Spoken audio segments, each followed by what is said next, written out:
Hello, everyone, or as I believe you say here, good day. It's a pleasure to be talking to you. Two preliminary remarks before I begin. First, what I'm saying today is an extended version of what I said yesterday. So if you didn't like that, you're not going to like this. And I don't know if I mentioned this yesterday or not, but this talk is really the prequel to a talk I gave at EA Global London 2 years ago. So then I said, okay, happiness seems like a thing we can all agree matters at least a bit. We can use all this psychological research to find out what makes people happier. Here's some results. And I talked about various implications. And the response I got after that talk was sort of oh, you can measure happiness? Really? No, you can't. And so what I've done in the intervening time is kind of gone backwards. So now we're starting closer to the start. Maybe my talk in 2 years' time will be on whether happiness matters, but maybe we won't need to get there.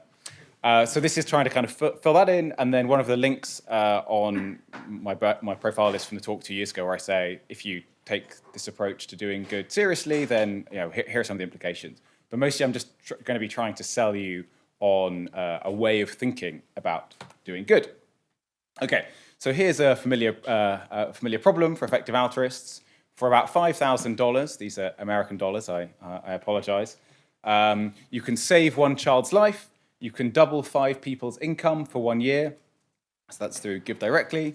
You can treat 50 people for depression. And the picture on the right is interpersonal group therapy, where people gather and talk about their issues. So,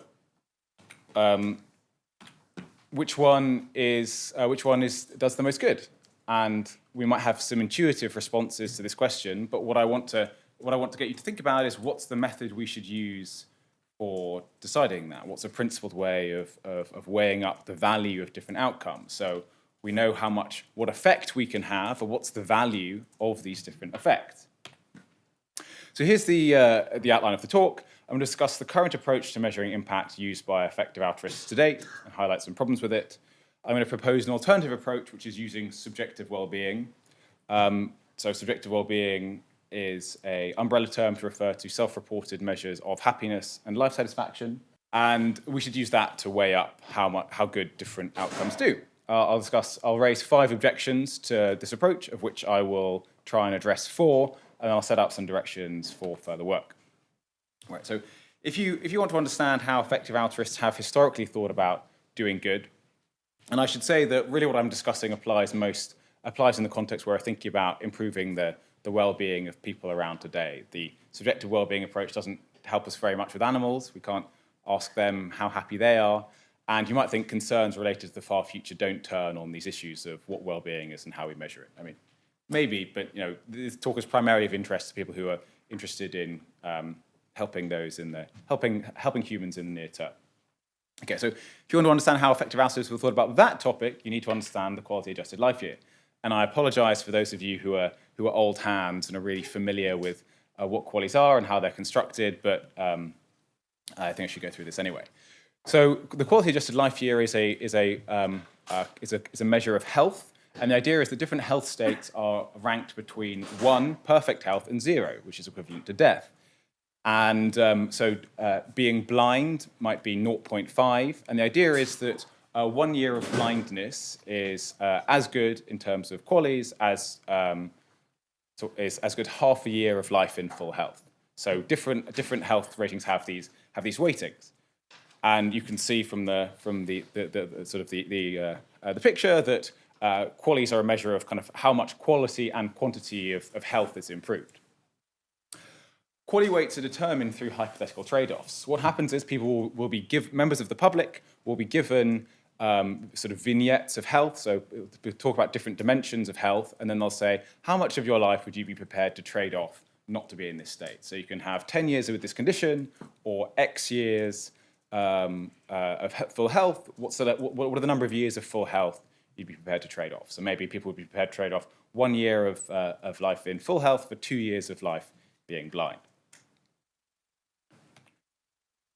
And the QALY is kind of it has been the mainstay of kind of how effective altruists have thought about cause prioritization. So it features in Will McCaskill's and Peter Singer's 2015 books. It's kind of what Giving What We Can Use. And GiveWell use a sort of a modified version of this. And the basic idea is you start with kind of these health states, but we're not just interested in health states, so we need to do a bit more. So kind of here's the various steps which we need. So the thought is that we can't measure well-being directly, so we're using QALYs instead. And so QALYs and income have been used as the kind of two indirect measures of well-being. They're things which we think matter, but they're not really measurements of well-being itself.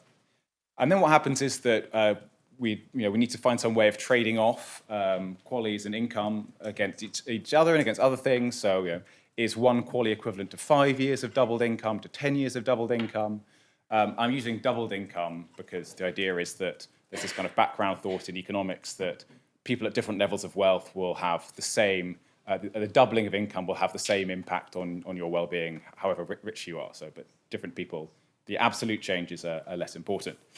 Okay, so this gets us the kind of the QALY plus, where we trade different outcomes off in terms of QALYs or something else. So we kind of have different indirect measures, and we're sort of trading them off and fudging them together. And then you work out how much it costs to produce a particular kind of outcome. So QALYs per dollar, cost to double an income. And then once you have all this information, you can do cost effectiveness in terms of a common measure, so the QALY. So what GiveWell do, and have been doing for the last few years, is looking at cost per life save equivalent. So they work out how much it costs to save a child's life, and they work out, so that they work out how much it is to do an outcome as good as saving the life of an under 5 child. So a couple of problems with this approach. One problem is, how do we determine how to trade off these goods against each other? How do we trade off, how much wealth is worth a certain amount of health, education, and so on? And the current solution is that we guess. So this is in a similar situation to going on safari, and you see a giraffe and a buffalo, and you're trying to work out which weighs more. So weight is, weight is just a fact of the universe, and we're trying to guess which one of them weighs more. And if we had a set of scales, presumably we would defer to the scales, but we don't, so we're just making a guess. And this is a similar situation. We're not able to measure well-being directly, so we're just kind of making a guess at how we think we should trade off different things. I chose this example because these two actually weigh very similar weights. The adult male giraffe is slightly heavier, but there's not much in it. So, but this is the kind of the situation we're in. The second problem is our quality-adjusted life years, the mainstay of this approach, a good measure of health as it applies to well-being. So is it even getting well-being in the domain of health right? And I think it probably is not. So I'm going to say a little bit about this and then come back to it later. But the QALY is constructed with this time trade-off method. But another way you can do things is you can ask people about their happiness and their life satisfaction, find people in different states of health, ask them about their happiness and life satisfaction, and then use regressions to work out what impact is so what change in health is associated with what change in life satisfaction or effect. So what actually is the effect of these different health states? And I'm not going to go through all of the details of this because it'll take too long. But what I want to draw your attention to broadly is the fact that the blue lines, which is the time trade-off, are just quite different from the two lines below it. So if we take, say, pain 3, extreme pain or discomfort, people are prepared to trade off a huge amount of their lives not to be in extreme pain. But if you find people who are in extreme pain, and then you compare their levels of self-reported well-being, there's just a big difference. And you see there's a huge difference between mobility and how much it affects people's lived experience. Right? So the second problem is that even if we liked this approach of kind of trading income off to QALYs, I mean, are QALYs even capturing well-being in the right way?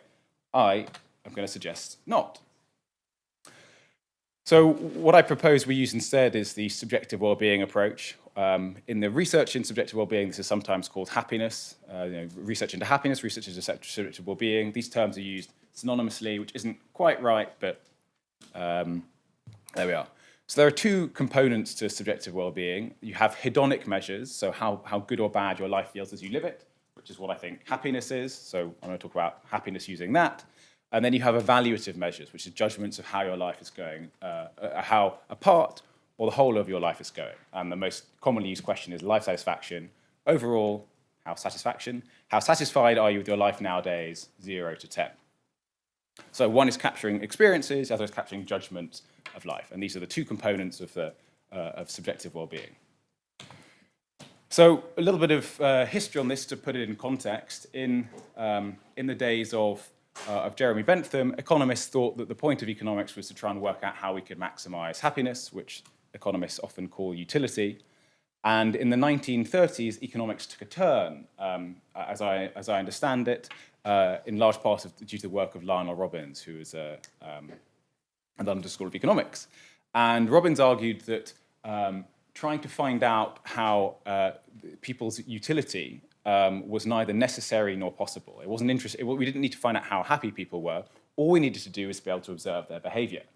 And it wasn't necessary because, it wasn't possible because so Robbins said, we can't see inside people's minds. We have no way of telling scientifically how happy one person is compared to another. So, we can't do that. And the second thing is that economics, so argued Robbins, should just be a sort of descriptive approach, a descriptive scientific field, which looks at how people react under conditions of scarcity. It wasn't about how people should react, it was just about how people do, in fact, behave. And if you need to know how people behave, all you need to do is assume they have a stable set of preferences, and you don't need to ask them how they're feeling. However, there's been a change since then. There are various ups and downs in academia, and interest in subjective well-being, aka happiness research, has blossomed recently. So there's been some work on this stretching back 6 decades, but really, as you can see, a huge amount of work has appeared in the last 20 or so years. And in the last 15, it's been about 175,000 books or articles published in this area. And the reason people are interested in this is because they now think it's serious science. Part of the motivation comes from kind of policymakers who are unhappy with GDP as a measure of social progress.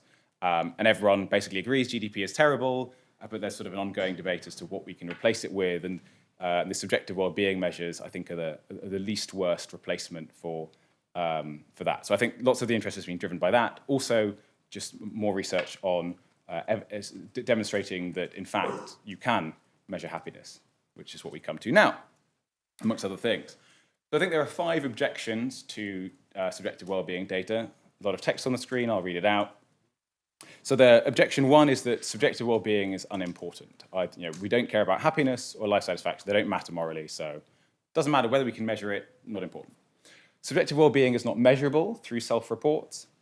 Subjective well-being scores are not comparable, so my 7 out of 10 isn't the same as your 7 out of 10. There isn't enough data to do cost effectiveness, even if we wanted to.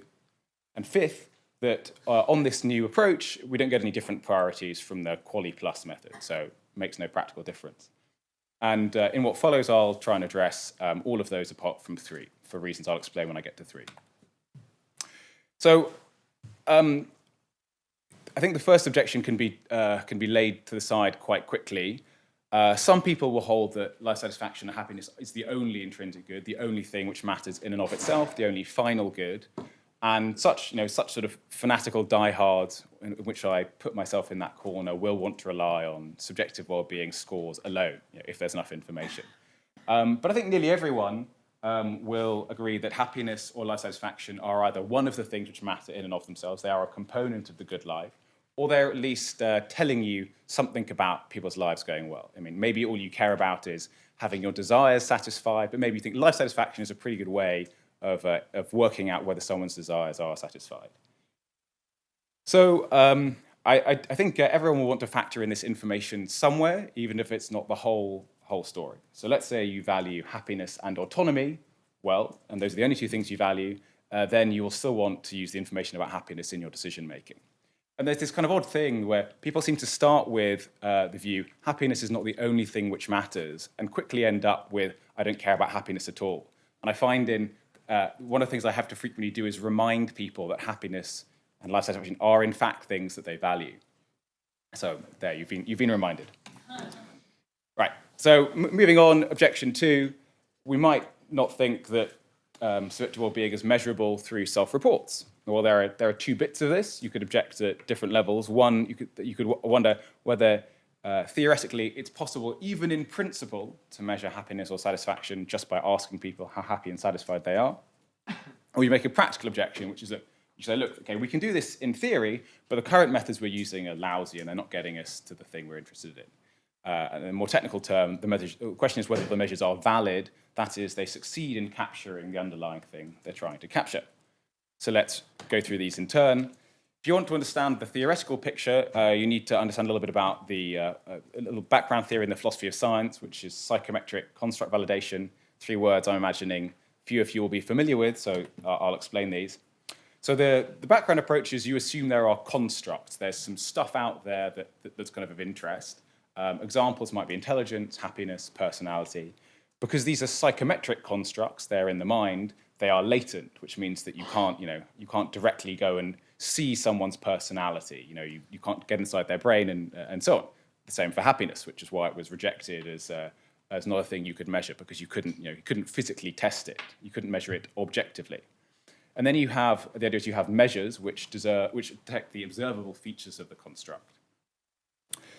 And to check if your measures of the thing you're trying to get to are valid, they actually get to it, you see if the measure behaves in the way you expect it to, given your understanding of the background concept. So let's say you think IQ tests are a good measure of intelligence, and you think intelligence should be correlated with income. So more intelligent people earn more. And then you look at your IQ tests, and it turns out the people who do score high in IQ earn less. And this might prompt you to think, I guess my IQ tests aren't really capturing intelligence, because if they were, we'd see a different result. So similar with personality tests, if you're pretty confident that extroverts should go to parties more, and people who score high in extroversion go to parties less, you should question whether your measures are valid. They're capturing the underlying thing. And this is because of a testing process. It's called construct validation, and there's the same approach used in social science as in anti-social science, the rest of science, normal science. So the same theoretical approach underlies all of it. And interestingly, as far as I can tell, no philosophers of science seem to object to this. At least who talk about well-being seem to object to this process. And if you did, you'd have to give up huge amounts of information in social science. You'd have to say, look, if the reason you can't measure happiness is because it's unobservable, and we can't ever measure unobservable things, then everything which is unobservable you give up on, and that's way too strong. Okay, so are the measures in fact valid? What do we find? And the test for this is we have an idea of like, if our measures were succeeding in measuring happiness and life satisfaction, what would we expect to happen? What would we expect to learn? And you start with some kind of more core things you expect to learn, and then you move on to kind of more peripheral things that your background understanding of the topic doesn't say anything about. So the following are correlated with high happiness and life satisfaction, smiling frequency, smiling with the eyes, the so-called Duchenne unfakeable smile, ratings of one happiness made by friends, self-reported health, high levels of income, up to a point. So you've already read this while I've been getting in the lead up to it.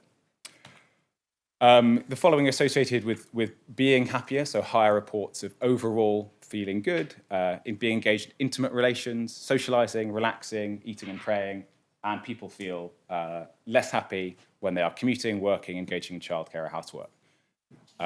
So none of this is supposed to be surprising. If asking people how do you feel right now was capturing how they felt, this is, I think, what you'd expect.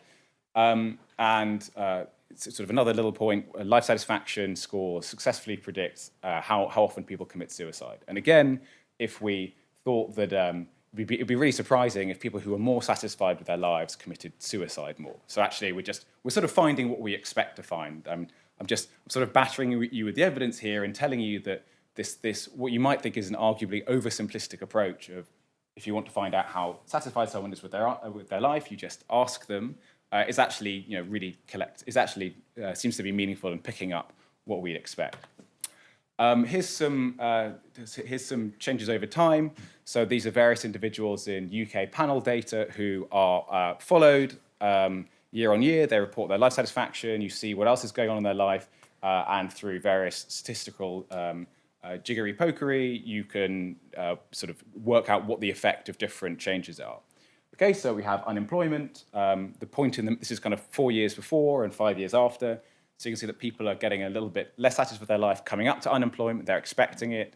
It hits them, and then people don't get used to being unemployed. It continues to be shameful. So people don't seem to get used to it while they are still unemployed. Divorce, you can see that people are getting less satisfied with their life coming up to their divorce. They get divorced, they feel like they're suddenly free, and they feel better afterwards. Widowhood, you can see that this kind of really comes as a huge shock, and then people recover years later. On the top right, you might be worrying about marriage and happily ever after. Well, this is not getting into a relationship. This is just having a wedding. So if you, your wedding is just the least cost-effective party you ever throw, and you can see people are getting excited about it, and then it happens, and it's like, back to normal life. But if you look at data on partnerships, it shows that getting into a partnership increases your life satisfaction, and there's no adaptation. People who get into relationships continue to be happier. Apart from the data suggests German women, but I don't have time to talk about that. You can ask me about that later if you're interested. We have disability. Disability comes as a huge shock. People maybe adapt to it. It might depend on the country you're in, but mostly it's bad and continues to be bad. Are we surprised? I'm trying to suggest no, we're not surprised. Really, so what I want to say then is that the background idea that we can measure unobservable stuff by checking to see if our measures are picking up what we expect seems fine. And then in the case of subjective well-being, when we in fact check, the measures do really seem to accord with our background expectations. So lots of people are baffled by the idea that this is something we could possibly do. And I just, when you break it down in that way, I don't think it should be controversial that asking people how happy they are is a good way of working out how happy they are. Right, so objection 3, are subjective wellbeing scores comparable? Is one person going up by 1 point on a 10-point scale equivalent in terms of a change in actual subjective wellbeing to anyone else going up by 1 point? Is me going from 6 to 10 the same as someone else going from 3 to 4? So technically the question is whether the scales have interpersonal cardinality. I think it's actually too complicated to get into the weeds in this talk here. I discuss this at length in my PhD thesis, and if anyone wants to talk to me about it afterwards, I will bore you to tears. It's actually quite interesting, but it's just too complicated to explain. The conclusion, just going to have to trust me on this, but I can defend it later, is I think there's some concerns about this, but overall I think it's probably okay, at least for the moment, to just think that these scores are comparable. And if there is a problem, we can apply a mathematical fix, and we can get back to treating them as comparable. Okay, objections 4 and 5. These are that there isn't enough data for cost effectiveness to use this approach, even if we wanted to, and then in some tension with 4, even if we did, it would suggest different priorities. It would suggest the same priorities anyway. So, no need to move from QALY plus. So this is a little bit trickier because for cost effectiveness, we need causation, not just correlation. The World Database of Happiness has 17,000 correlations of things that link to happiness, but you actually need more than that. You need to establish what the causal relationship is. Maybe people become wealthier because they become happier, but it could go the other way around. And you need to know the effect sizes, not just association. So if people become happier when they become richer, what is the unit relationship between changes in wealth and changes in subjective well-being? So there isn't. This is kind of a new field where the field is moving in the direction of trying to do cost effectiveness. There isn't loads of evidence, and it all uses life satisfaction. So for those of you who, like me, think that happiness is what really matters, it's a little bit harder to get the information that we want. And you might think, well, in light of this, shouldn't we just go back to using QALYs? If we don't have this complete picture, then shouldn't we return to the status quo? And my suggestion here is that it's better to use an accurate but incomplete measure of what matters than an inaccurate but complete one. So if you want to do trade-offs between different health states, all the information is there in QALYs. we don't have that same thing for using subjective well-being, but at least the shared subjective well-being is, I think, telling us, is getting the right information. And I think it does suggest different priorities.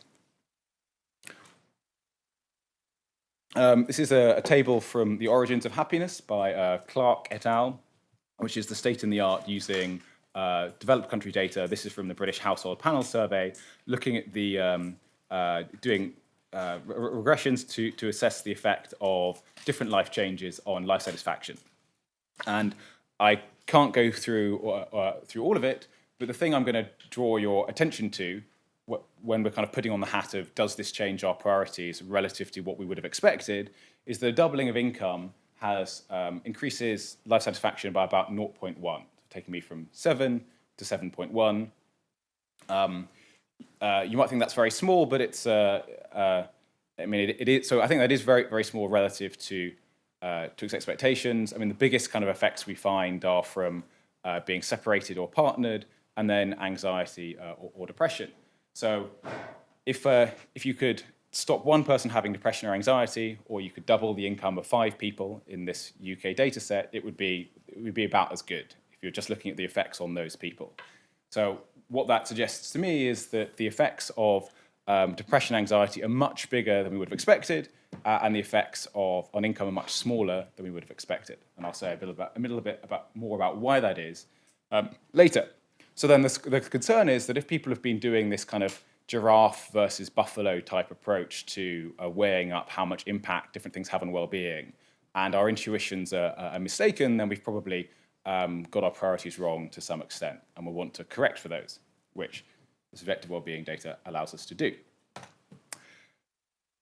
And then returning to health, I showed you this before, and I'm going to flag one particular aspect I think is interesting, where I think there's a potentially large discrepancy and should lead us to worry. So in QALY trade-offs, people rate some difficulty walking and moderate anxiety or depression as equally bad. People are prepared to give up about 15% of their remaining years of life to not have either. However, when we look at the effects these different health states have on subjective well-being, this is a cross-sectional association, then moderate anxiety or depression is associated with about 10 times greater loss to subjective well-being than some difficulty walking is. And so what's going... Yeah. Okay. And so what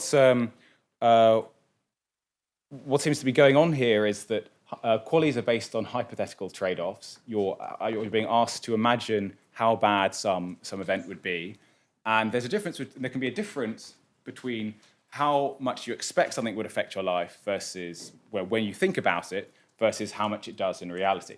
So what I've claimed the subjective well-being scores capture is what actually affects people's life satisfaction and happiness, and there can just be a big difference between that.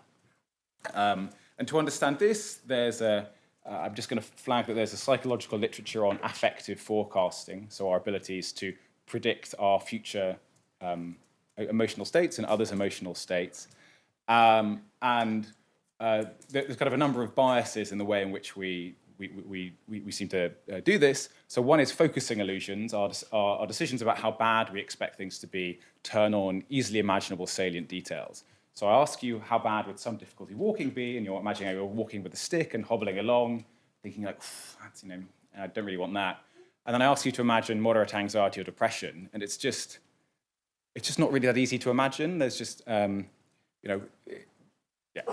And then immune neglect is whether people are able to, whether people account for the fact that they will get used to some things and not others. And it seems like people are not realizing that we'll get used to some difficulty walking. If you're walking along with a walking stick, you eventually just stop paying attention to it. It's like, did you think about the fact you were wearing shoes when you walked here? No.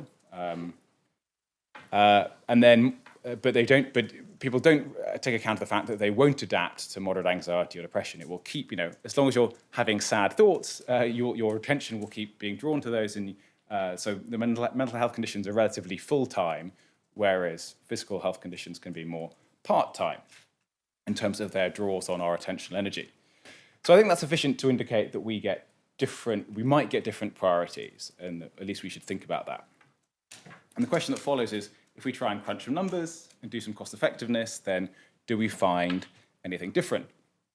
And before I get into this, cost effectiveness numbers, I want to say that I think the information we've had so far is sufficient for people who who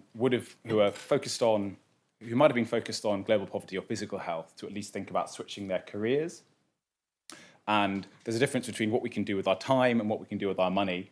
And I'm just going to be talking about the cost effectiveness question for charities next, because it's easier to do. But I think this is sufficient if you're thinking about your careers to think that you might want to change your focus in some way. A term I didn't realize was a term people used, but apparently effective altruists do use, is BOTEX, so your back of the envelope calculations. It's apparently normal to just talk about BOTEX. So there you are, you've at least learned one thing from this presentation. So what we can do, if we can initially try and assess the cost effectiveness in life satisfaction points, where one life satisfaction point is equivalent to increasing one person's life satisfaction by 1 point on a 10-point scale for 1 year. So this is the same approach to QALYs. We're just trying to put these things in terms of the same units, except QALYs run 0 to 1, and life satisfaction runs 10 to 1. So there is some information on Give Directly, and you can read this for kind of a general question about alleviating poverty. So there's a study on Give Directly which indicates about a 0.3 LSP increase after 4.3 months. If you assume this holds for a year and there are 5 people in a household who get the same effect, so the impact might be about 1.5 life satisfaction points. Average cash transfer is $750, American dollars, implying a cost effectiveness of about 2 life satisfaction points per $1,000. Now, these numbers shouldn't mean anything to you until we make a comparison, but we'll compare those to something else in a moment. As kind of a sort of an issue with this is that there's lots of subjective well-being data in developed countries, and just not very much of in kind of developed country settings. So there actually is a study on Give Directly where they ask them about life satisfaction, but we can have some doubts about the low evidence base and so on. So it's kind of a couple of sanity checks. A $750 to a Give Directly recipient is roughly equivalent to a doubling of annual income, which we find is associated with a 0.1 life satisfaction increase in developed countries. So it's about 3 times bigger, which doesn't seem that crazy. And then about whether we should expect this effect to continue. So studies on gains of income show that the effect dissipates. So there's kind of an initial point of elation, and then the effects dissipate over time. So I'm just kind of extending it for the year. Okay, and then I'm going to try and compare this to, so that's Give Directly, sort of a cash. I actually don't know if that's a picture from Give Directly, but that's maybe it is Give Direct, probably Give Directly. Anyway, so that's someone receiving a cash transfer on their mobile phone, and the bottom right is interpersonal group therapy of the kind Strong Minds does. And so Strong Minds provides such therapy for women, for depression to women in Africa. Okay, so there is no RCT data, randomized controlled trial data, anywhere in the world measuring impacts of measuring health directly on subjective well-being. So what I've done is I used UK data, looking at the standardised change in mental health scores, and then compare that to the effect that has on life satisfaction. And so I guess the effect of being treated for depression is about 0.3 life satisfaction points in the first year. There's a different treatment method used in the UK, which is cognitive behavioural therapy, 5 minutes, compared to the one here, but studies indicate comparable effectiveness.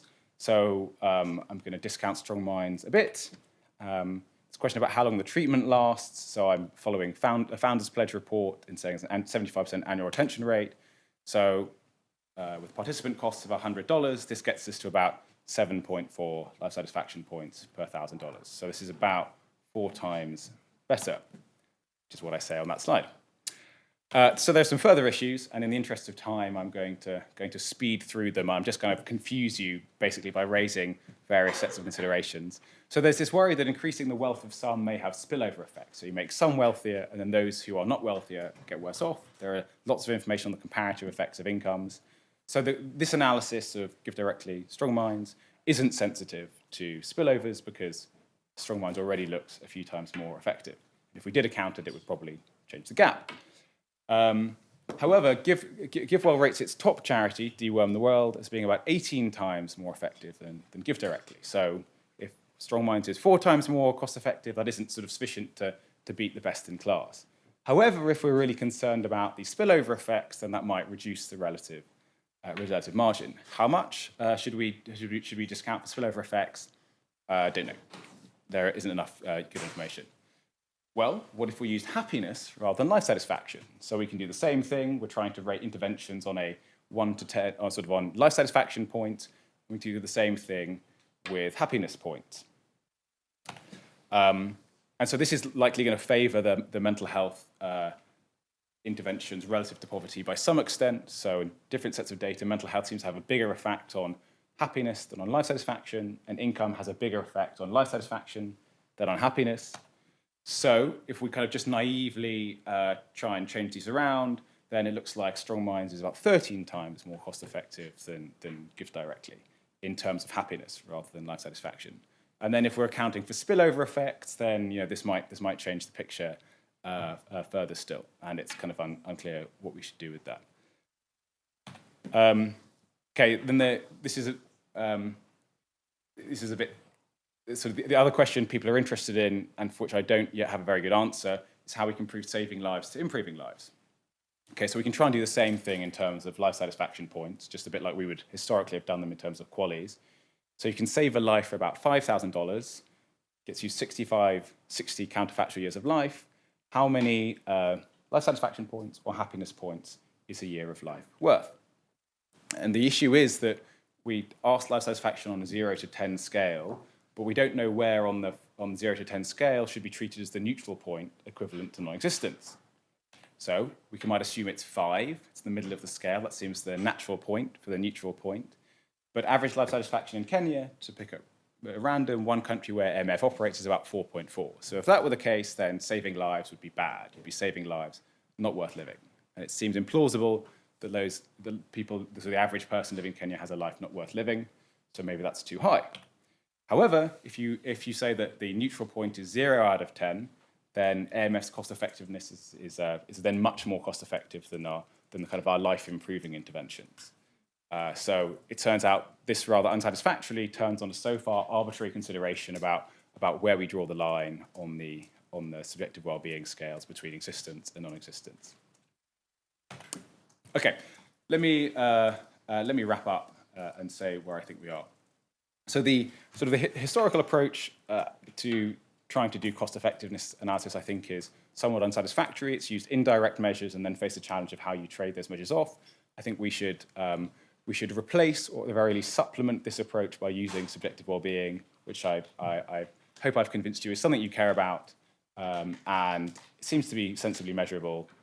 And when we do this, it looks like this is going to change our priorities. So I focused on the mental health poverty comparison, but I think the picture is bigger than this. I think doing cause prioritization in terms of subjective well-being is a really interesting a new methodological approach that effective altruists should take seriously. I personally find it extremely exciting. I know, kind of on an emotional level, I want to make people happier. That's what gets me out of bed in the morning, and I find it intensely reassuring that there is a kind of an impartial, evidence-based tool we can use to try and answer this question, which I, at the very least, find really motivating. But there's a huge amount of work still left to do. I'm in the process of setting up, or have recently set up, the Happier Lives Institute, which aims to try and address some of these questions. And we want to try and do kind of effective altruism through the subjective well-being lens and see to what extent this gives us different priorities. So it may well be the case that after further analysis, the kind of poverty and health, physical health interventions, effective altruistic light comes out on top. I don't think that's very likely, but I think we need to do the analysis and see where the dust settles. And there's also plenty of other things which, if you start thinking in terms of subjective well-being, suddenly look interesting, which we in this room haven't accounted for so far, and that's things like, are you finishing me off? I've got buttons so we can have some questions. So this was going to be my second last sentence, and that's going to be my last. So there are other questions like loneliness, lovelessness, pain, noise, pollution, all these other kinds of things which we need to look into as well. Thank you very much.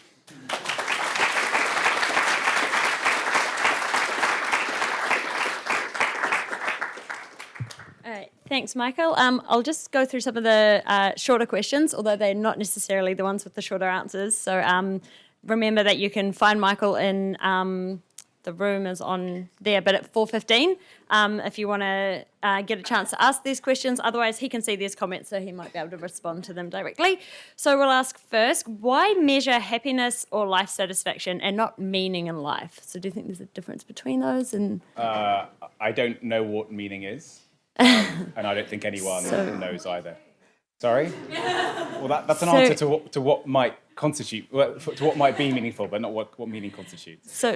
So possibly, Sarah, you can come find him and elucidate that a little bit further later. I mean, maybe you want to care about happiness and meaning. At the very least, you should care about, How much of the research on happiness has been done in the developed versus the developing world? And so do you think more research is needed?